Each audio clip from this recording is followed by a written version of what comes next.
Yeah. Boom shakalaka. Well, welcome to Perspectives from the Void. Yeah, man. Last night, bro, like I said, I told you I went on the bike ride or whatever, and I was with my homie Alex, and I got racially profiled last night, bro. And like, you know, I forgot. Like sometimes, like I know I'm black, but I got reminded that I was a nigga again, bro.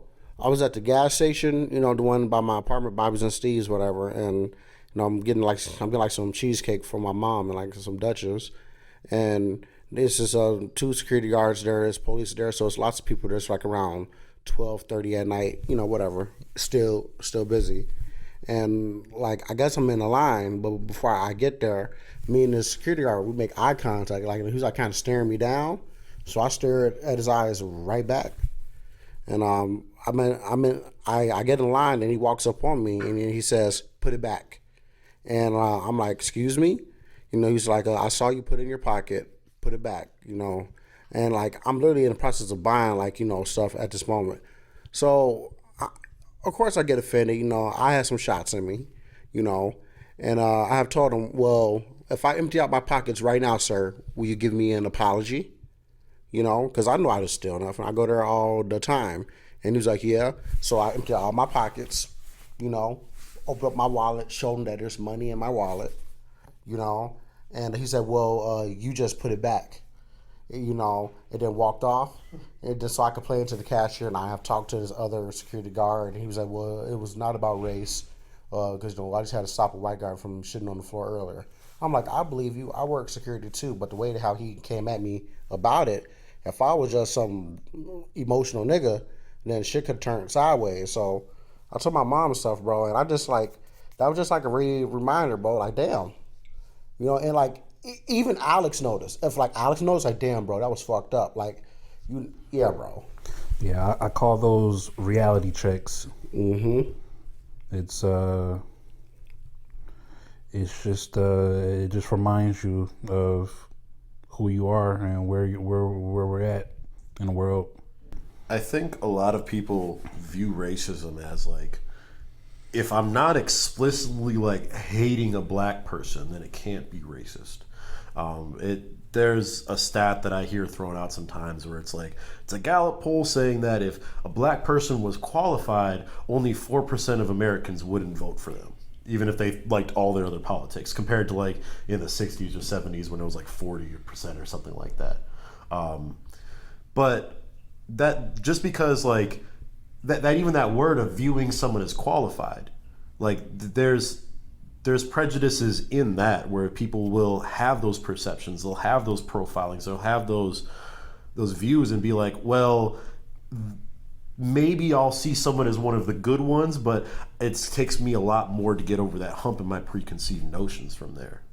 And yeah, like it because I really just had a conversation with somebody this week who was like, yeah, like I don't understand why people think racism is still here. It's over.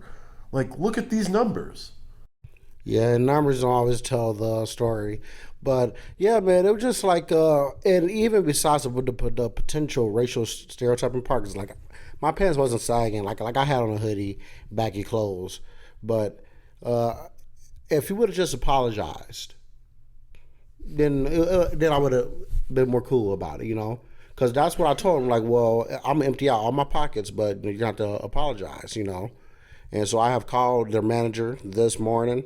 And like usually I don't give a fuck, but I actually felt some type of way because like, what if we do that to someone who's not an intellectual, who's not gonna like calmly think about the moment, get emotional, then it gets physical, then you end up shooting them, because shit got real way too quick with how you like approach them.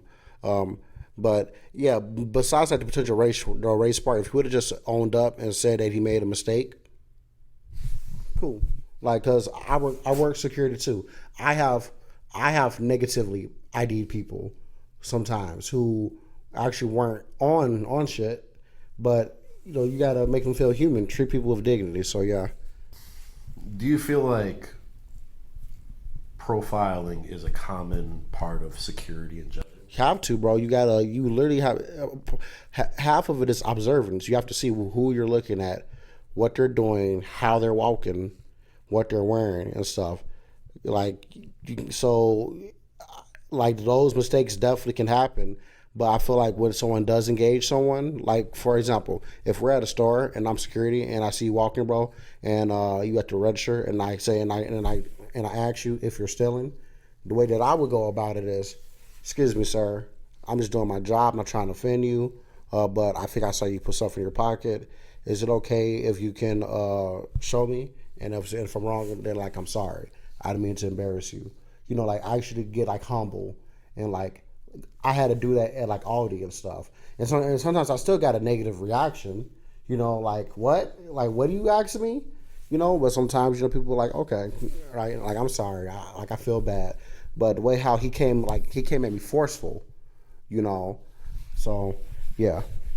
Yeah. And it's kind of one of those cases where it's like, it does make sense where like somebody like you have to be observant of the factors that are going into it.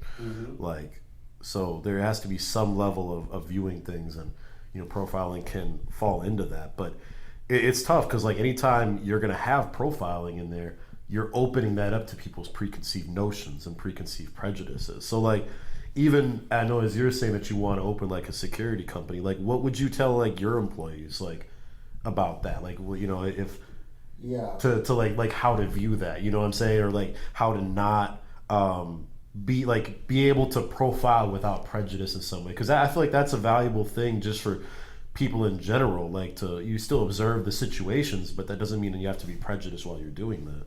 Yeah. Well, I guess one, I will I would do a screening of personality. So me and my partner was talking about what type of training module we'll do, about what we'll screen people of certain like personality traits. Obviously, we can't get to know them intimately, but someone who's open minded. Because that way you can process information and think of different opportunities or like situations. So I would tell like my staff, if they're seeing someone in a business that you're protecting and they're looking suspicious and you are unsure about approaching them, one, look at the facts. So are they taking something or not? Do you see the theft or not? Do other people see the theft or not? So get like another reference point. So in case you do engage that person, you got like that backup. Like it's been times when I worked at Aldi where I wasn't sure if somebody was stealing, but the other cashier so get that group agreement if that element's there to cover like your toes, and also that if you do think that they are doing something that they shouldn't do, just approach them with respect.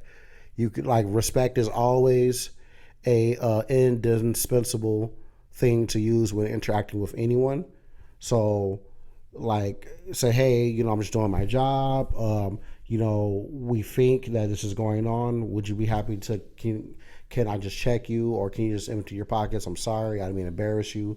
And you don't do it in front of everyone too. You wait till they are like alone as well. That's sometimes where I did, because if it's a group of people watching, bro, sometimes they may like react a certain way. Yeah, people can escalate because they don't want to seem like they BMA into a bitch or nothing like that. Exactly. And so, just be like, damn, you gonna like really trick me out over here, when it's there's pride involved with that. Exactly. I think there's pride from somebody like in a lot of cases with security people who are overly zealous and think that they're cops almost, and there's pride from the other person about, you really accusing me of this shit?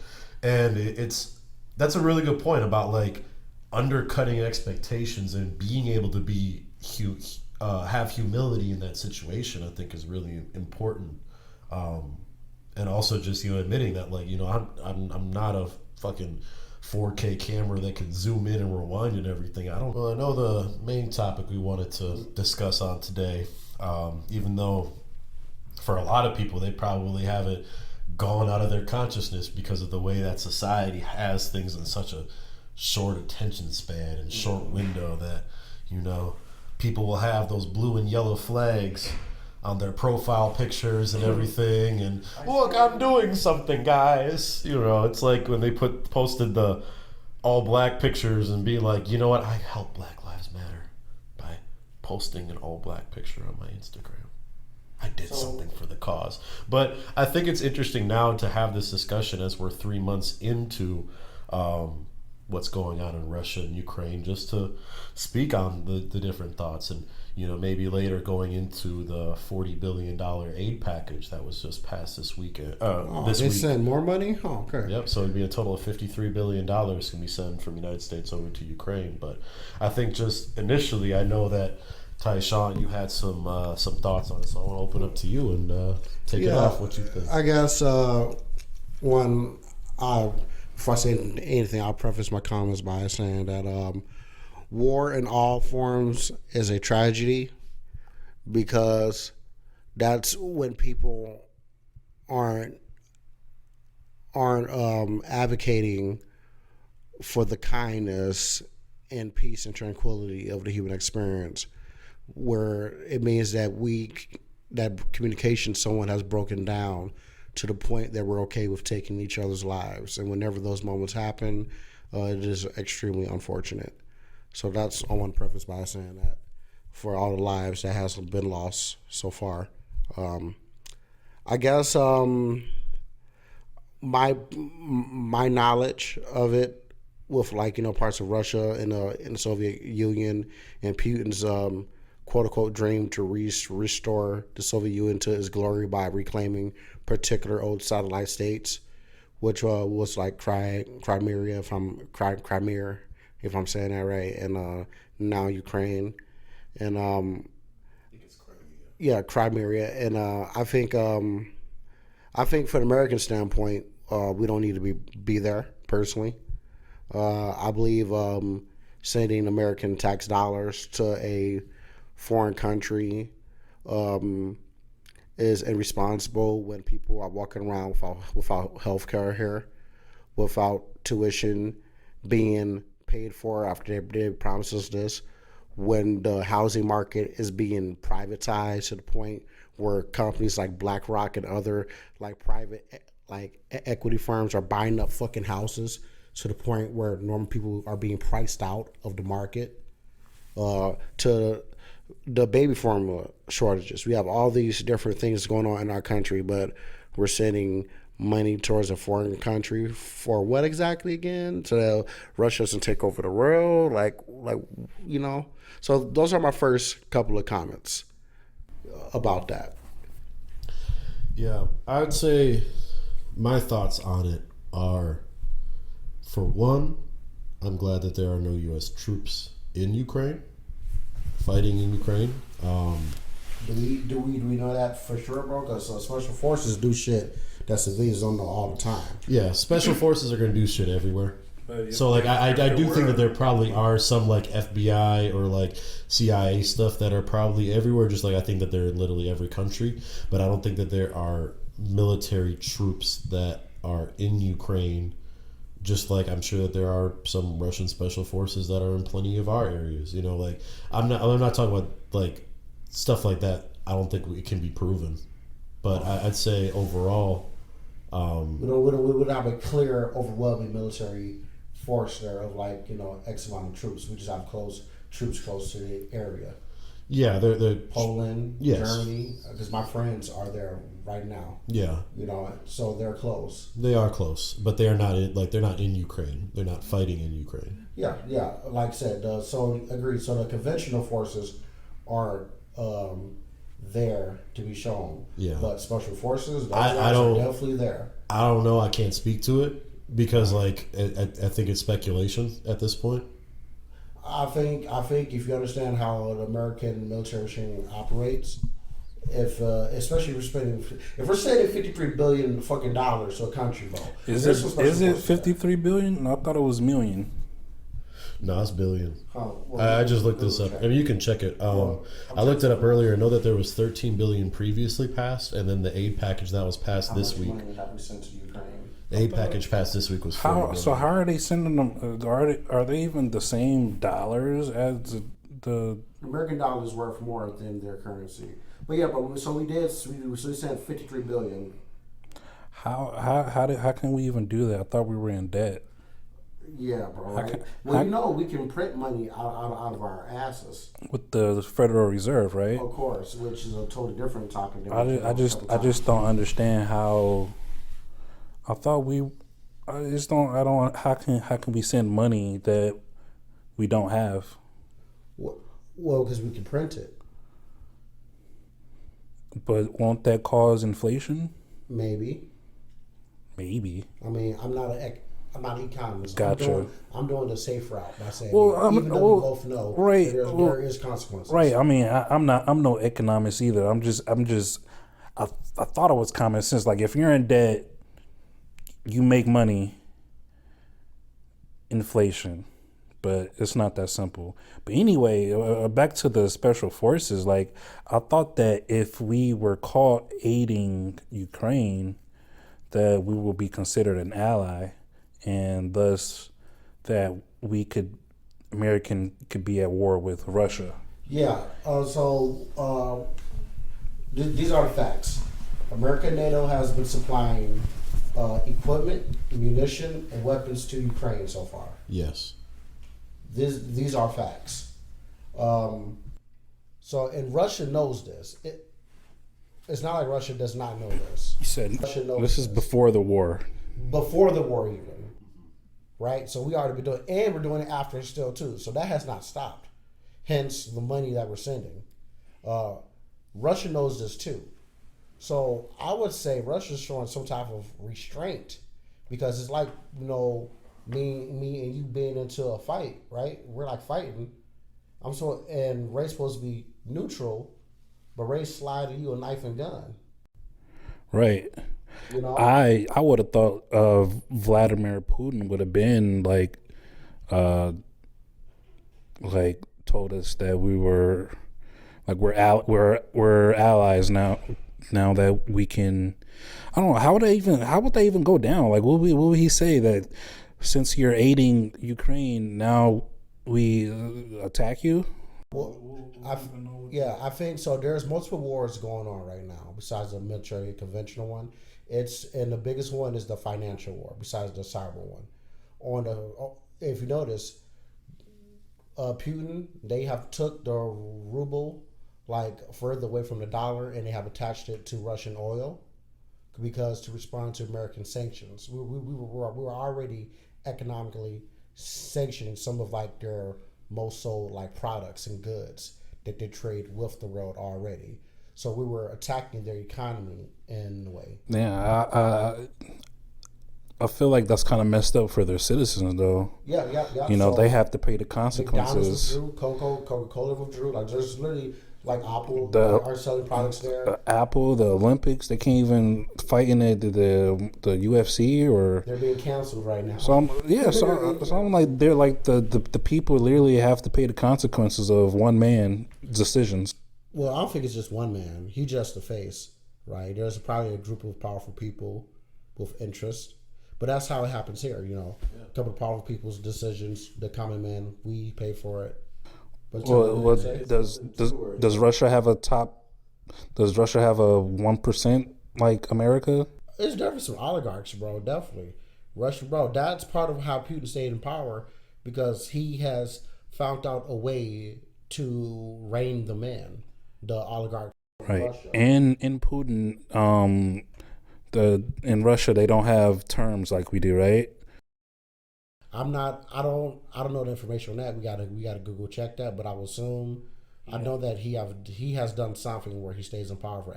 Yeah, he's like on his third term or something like that. Looks like his fourth overall term. Yeah, so isn't that what a dictator is? I wouldn't necessarily that. I think because I know that there have been questions on the integrity of their elections. I don't want to speak on it because I don't know enough on it. But I feel like a dictator would have to be like remaining in power through the force of like either no elections or staged elections. Yeah, so there has been like a lot of political dissent crushed. People running against them, like journalists and stuff, poisoned and stuff. That's well documented. Where people don't even want to run against somebody that the numbers are outrageous. But I think I think the core of where I'm at with this particular situation with Russia and Ukraine is America's part in it. You know, because we are Americans, and I just believe we shouldn't be there. I really do, especially spending our money there when we just came out of one of the biggest economic crises that we have been through in a while that has like transferred wealth tremendously with COVID. And we just acknowledge that we need education to be paid for. Still, we're still fighting for free health care. So those women who needs baby formula or who need maternity leave can be paid. Like shit that like Switzerland does and stuff. Like stuff that really helps like the people. So my question is, we didn't vote to send this money to Ukraine, did we? I mean, none of us did. I mean, but that we don't vote for anything Congress does directly. Yeah, we don't vote for anything. We vote. It's a representative democracy. We vote for representatives who vote for that. And the Ukraine bill, it did have I think 90. It had a ton of bipartisan support, which was honestly rare to find these days in anything. And that's the red flag right there. Think about it. Any bill that has a ton of bipartisan report, you know what it is. Because when it's shit we need, that's almost common sense like. Yeah, I don't know what bipartisan would be the Republicans supporting it and the Democrats supporting it. There's two main parties. Yeah, but that one is so I think it was maybe 90-ish votes or maybe even votes, with bipartisan, bro. That doesn't mean that they are reflective of the people that. No, it doesn't say that. I'm just saying it's.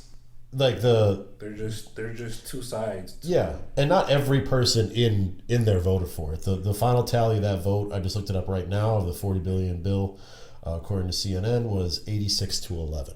Oh, wow! So 11 people still opposed it. It's a small, but so 11 bipartisans is Republicans and the Democrats. Majority of Republicans and majority of Democrats. Okay. Because usually a lot of things. There are very few bills that are going to have a lot of Republican support and a lot of Democratic support. And those are the red flag bills. Well, I wouldn't always say that. Would you say that the bills that have been doing to increase production of baby formula is a red flag bill? I mean, if it has a lot of bipartisan report, I will think of the intentions. I really just don't trust our government, bro. Because they do not because there's been countless times where there's shit that we clearly need, where they couldn't agree upon. We don't need to send 50x amount of $1 billion to fucking Ukraine. It's not even a clear need. Yeah, what are they going to use it? What are they going to use it for? Weapons or just for their economy? Honestly, bro. If we know where the money's going, bro, it's probably going to contracts, military contracts like Raytheon, Lockheed, Boeing, these big military defense oligarchies, bro. The military industrial complex, bro. They win again. We can look and see how much oil would go towards health. I think people think because Russia, Ukraine bill, where's the money going? We're America and we're supposed to be first world country, that whoever's in trouble or in need or needs help, that is our job or our duty to help them. So out of that $40 billion, $6 billion is going towards the Ukraine Security Assistance Initiative, which is weapons, equipment, logistics support. So that is kind of going towards the military aspect of it. The rest of it, from what I see here, is for economic and humanitarian assistance to Kyiv, NATO allies, and partners supporting Ukraine. So I think the main thing I'll say on this, and I'll be honest, it does seem like a high number, but what I'll say is that there is something in the world about, there's two types of power. There's hard power and there's soft power. Hard power is, I got a gun, I got nukes, I got whatever that can blow up your people or you. Mm-hmm. Soft power, and you could I think you could even maybe put economic sanctions and hard power. Soft power is more of like, I gave y'all some money, so y'all gonna support me. You know what I'm saying? Like it's I'm giving you something to make sure that you're more allied to it. And I know that for NATO, which is something where, you know, we're providing a lot of the military support for NATO. We're receiving economic benefits from NATO, from a lot of those countries in that Eastern European bloc. From an economic sense, I can see the justification for it, but my thing is that I don't know what, you know, all the levels, because I'm not an economist, I don't know how much we are getting from it, right? So I can understand from that level of the support from it. I can also understand the level of the fact that Ukraine did not start this conflict. It's not like people be like, well, what if like Russia took over Mexico and they're right in your backyard? I look at it as more as like, what if United States invaded Mexico? Which we have before. We have before. And Russia would be helping out Mexico. And I think that they would be right. If United States were to be invading Mexico and other nations are going to send money and stuff to support Mexico, I think that they would be fucking right to do that shit. But, like, you know, that means honestly, that means that's not American then, right? You're American, but you're not supporting America.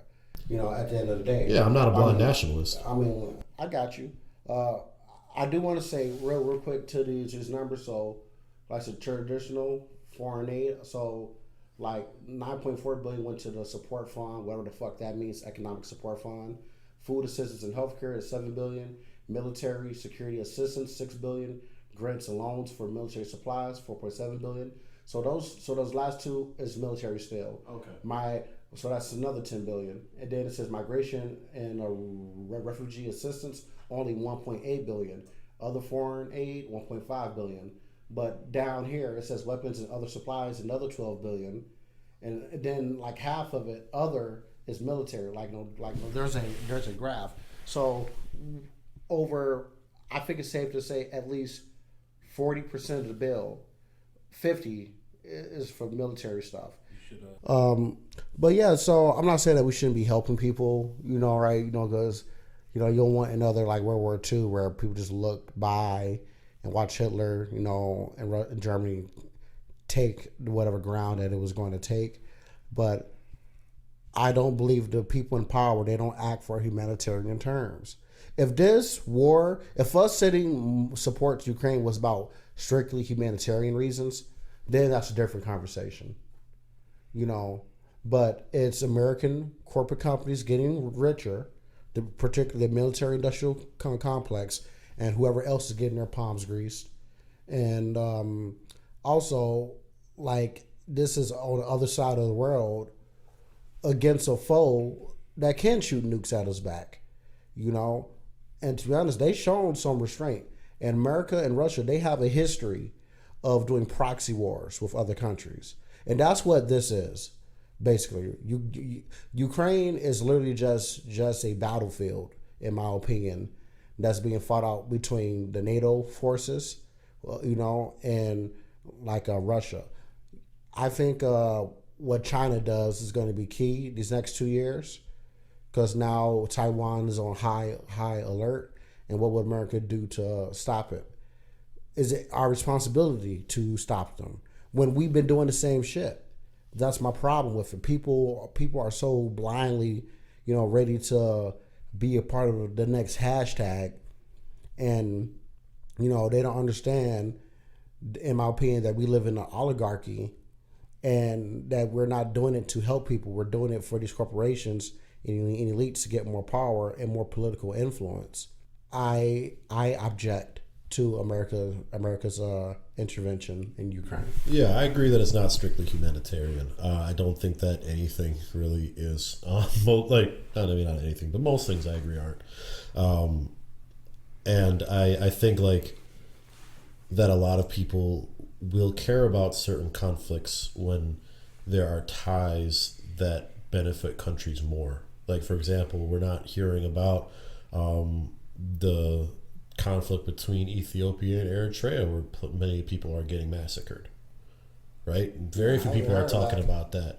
A lot of people aren't, even like the Pakistan Israel. How much money did we send to Israel through that? And I'm like very not in support of that. Right? Where I'm a little bit different is that in that case we're supporting the aggressors, and in this case we're supporting the defenders. I think we are supporting the aggressors. I think America and NATO is the aggressors, bro. I really do. Did NATO invade Russia? So NATO is not supposed to spread Eastern Europe. Well, they're encroaching on them with the military bases. Yes, like everywhere, bro. We literally have military bases everywhere. Okay. Well, what you're saying with that is not a treaty, but was a discussion point in, I believe it was Bill Clinton with the president of Russia at that time, but it was not a treaty. There's a difference between that. Okay, even if it's not a treaty, then that means America literally has no right to be defending anything. And what I'm saying too, right, is that NATO isn't encroaching in there, right? Ukraine is trying to join NATO. There's a difference. You're taking autonomy away from the Ukrainian people. Okay, say that if it is true that all Ukrainian people want to be a part of NATO. Not necessarily all. Because we don't know that, right? No. We only know what American media gives us for like the most part, which is a well-documented propaganda machine. So we don't even, there could literally be half of people who wants to go back into Russia. That's what I was kind of thinking too. I was like that's what happened last time. Because I was kind of thinking about the people. I was like, there's got to be some people who are like, they don't care if Russia takes over. Go ahead and do your thing. But there's some people who are fleeing away, or some people who are staying to fight. Mm-hmm. And I haven't heard like, that perspective, Yeah, like there are going to be some people in any conflict who are going to support the other side of it. Right. I'm agreeing with that. But we just don't know how much. But what I will say is that, for one, Ukraine being outnumbered, right, and being outgunned by Russia. I mean, they're not if they're being supported by NATO in America. Regardless, even if they're getting some support by that, they're still, like, I still would highly challenge that they would be, are they not outgunned by Russia or outnumbered? Just based on the populations of Ukraine, by the populations of Russia. Russia has the advantage. The Russia has the advantage. Ukraine now, like in Mariupol, that's fallen. A lot of the eastern Donbass regions is more controlled by Russia. That's what they're supporting now, or they're in right now. But like their initial the attempts to go to Kiev and other things, were being rebuffed. And saying that, like, that doesn't really happen without a lot of support from the Ukrainian people. And also, granted that Russia has invaded Ukraine twice now 3 times in the last 14 years. Okay, but why is it our business? Why is it the United States business, Tim? Why should we send our tax dollars there? Okay, you're talking about different things. I'm focusing on one thing right now. I mean, what are you focusing on? Because I'm talking like the very core of the problem. I get that. But I'm trying to focus on one point at a time, right? Because what you're saying is about like the Ukrainian people supporting, like, like that the NATO is encroaching on Russia, right? They are. So what I'm saying is that the Ukrainian people, after what's been happening in 2014 in the Crimea region and all those stuff there is a greater move that's coming towards from Ukraine to join NATO. Ukraine is not asking to join Russia. Okay. So let's say that that's true, right? Why is it America's business? Think about it. Why is it we're sending our tax dollars there? Why is it our fucking business, bro? Seriously, why is it our business? Look, we need infrastructure here, bro. There's a shortage of baby formula, food supply, supply lines, unemployment, bro. People can't buy houses, bro. College tuition. Why is it our business? I agree that it's not a lot of because of the humanitarian. I agree it's because of economic. It's about securing supply lines. It's about people trying to trying to get the NATO agreements, which has a lot of American exports to NATO and imports from NATO. It's an economic reason. Now, for me, I don't know about what the economic, like the levels of the pros and cons from it is, but the reason I would support it more than I would support something like support of Israel, which I do not support, is because it's an aggression from a Russian country into the sovereign borders of Ukraine. And I think that there is something different there. Now, do I think that American troops should be in Ukraine? No. Do I necessarily even think we should be spending $53 billion there? No. But I think that there should be some humanitarian support that goes there. I agree. It shouldn't be. I don't think it should be at the level that it is. And I respect where you were coming from. If it's about the money, I mean, I think that could be agreed upon. Like, everything America does is for the money and power, bro. Like, I'm proud to be an American. I'm really am. I feel like I'm very patriotic, but I'd be lying to you if I didn't believe that we're just being like an imperial globalist, force that's, fighting proxy wars in other countries for economic gain by using a humanitarian mask, And if you can acknowledge that, yes, for economic gain, and we don't know who's it going to go to, it's not really going to go to us, bro. Usually it's going to go to the elites. It's going to go to the military-industrial complex, like the benefits of it, For one, due to capitalism and due to the way that America is set up, yes, so a lot of their profits will go to people who are richer, but those are also have the downstream effects of improving the price points of many things in America. Trickle down economics, Ronald Reagan, is that what we doing? I'm not saying that it's trickle down economics is not going to be the overall thing for it, but there are going to be when you have supply lines that are more secured, and you have less supply chain shortages, things do get cheaper. I'm not talking about bailing out rich people in order to benefit everything else. I know, but which supply lines are you referring to exactly? Let's be clear about it. Ukraine is a major oil producer, a major food producer. Russia is too. Yeah. And in the rest of NATO, which... Producer for us or just... Whoever, probably. Wait, so we get... Did you say we get oil and food from Ukraine?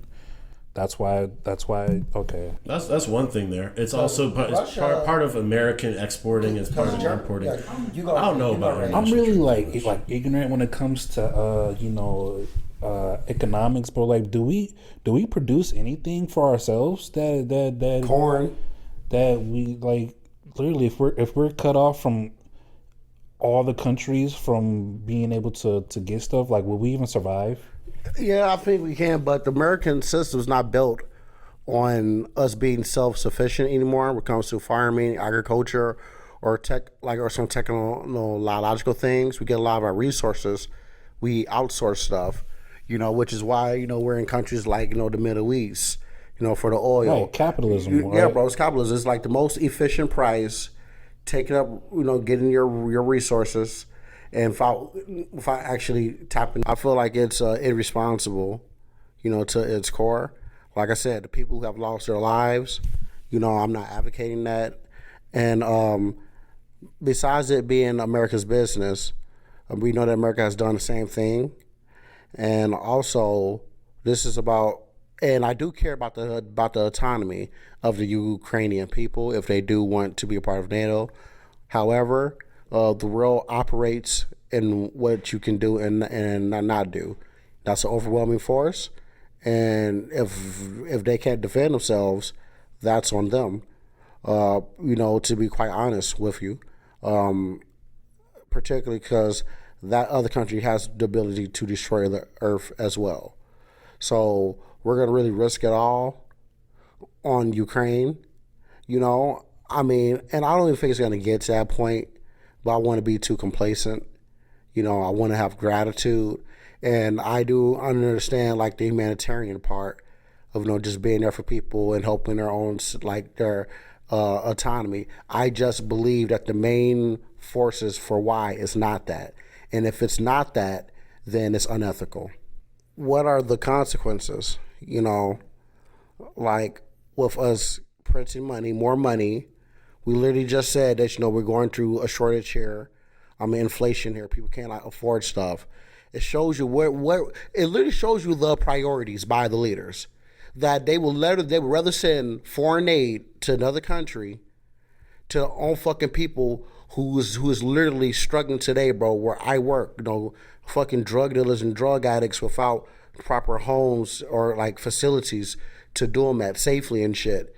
Needles in the like the stairwells. We need so many social programs here, bro. It's not for the people. It's not for the people. And I respect your opinion, but people who like defend shit like that blindly, bro, are literally a part of the problem. There's something else. I forgot to bring up this point earlier. In 1994, there was something called the Budapest Memorandum. Now, when the collapse of the Soviet Union happened in 1991, there were thousands of nukes that were still in Ukraine. And now, Ukraine does not have nukes today. Do we know this for sure? I would say, they have nuclear plants, right? Yeah, nuclear plants. But nuclear plants is different than nuclear bombs. Chernobyl. It can be harnessed for nuclear like bombs, bro. I want to say no because I don't know 100% sure but I'm pretty sure that it's a different process on that. I would have to I would say look that up and we could come back to this later. Yeah, bro. We can let our viewers look this up regardless. I'm sorry, bro. Now I would say that they probably do not. I'll say okay. Regardless of that, in 1991. In 1994, Ukraine made the decision to denuclearize, and they're not a nuclear power anymore. In that agreement, and this is a signed treaty that, like I said, the Budapest Memorandum, Ukraine's sovereignty and security was guaranteed by the U.S., the UK, and Russia in 1994. And that's the reason why they gave up nukes. Personally, for me, I don't like nukes, period. I wish no countries had fucking nuclear bombs. But we are here in this world today where there are about 10, I believe, or 9 countries that have nukes. And I think that it is an overall good that there are less nukes in the world. Now, us saying that, we got your back, and Russia's saying they're not going to invade you, and we're saying we're not going to invade you, and UK saying they're not going to invade you, and they got their back if you give up these nukes. Then going back on that and seeing Russia chip into their borders and chip into their sovereignty in order to get access to the Black Sea and the Crimean Peninsula and stuff like that, there is that level of aggression there.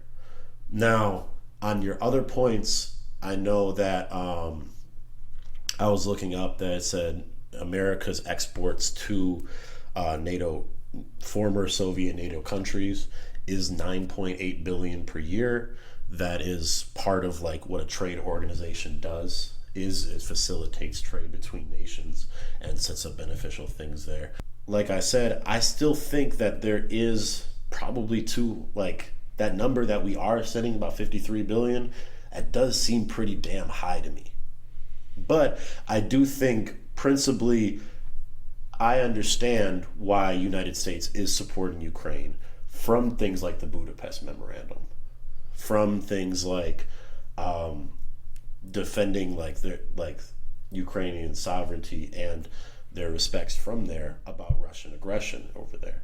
Now, I think it is more complicated than what people like to say because, like I said at the beginning, people want to keep things very simple and they like to look at good, bad. They like to have something that they can post on a social media and say, look at all these bad things happening. And the Ukrainian stuff, it was a bunch of white people, so it's easier for people to sympathize with war-torn areas and white people areas versus, like I said, the civil wars that are happening in Ethiopia and Eritrea. That doesn't get as many news views because people are like, oh, they're just black people, they're probably already in war, or some bullshit like that. So I think that if people are going to be doing more humanitarian stuff, I don't think it should just be limited to countries that can make the news. I don't think that they probably should have spent $53 billion on it, but principally I understand. Yeah, and I understand where you're coming from too. You know, especially with the humanitarian, part, and just having this philosophical ideal of value of protecting people's autonomy. Right? But we don't even do it here. With the abortion shit. So it's like, what is it really about? That's why I have a problem with it. They're throwing the little face on it to solicit your better nature, your empathy and kindness, and they have completely manipulated the people's emotions for their own power and gain. And I hate to see good people, good ethical people like yourself, give too much consideration to forces that don't give a damn about us. I guess my closing is, war is not a joke. People losing their lives is never funny, and shouldn't be trivialized to. If they can protect themselves, they can. If they can't, they can't. Because ethically, we want to create a society where people are there for each other. So I wholeheartedly agree with those sentiments. However, I just don't trust our system. I don't trust our leaders. I don't trust the intentions of any move, particularly they make on these scales, judging from where we're sitting at now in the particular context of the United States, with our neighbors suffering, people that we know, I'm thinking $53 billion to Ukrainian people. What about some money here for the addicts here, who needs recovery centers and good professionals to rehabilitate them into society, like one of our friends that we both know that starts with a P. What about the people here? So I just have a adverse reaction to it. But I hope that it gets resolved, and hopefully it doesn't end to the end of the world. That's my closing statement. And we are Perspectives from the Void.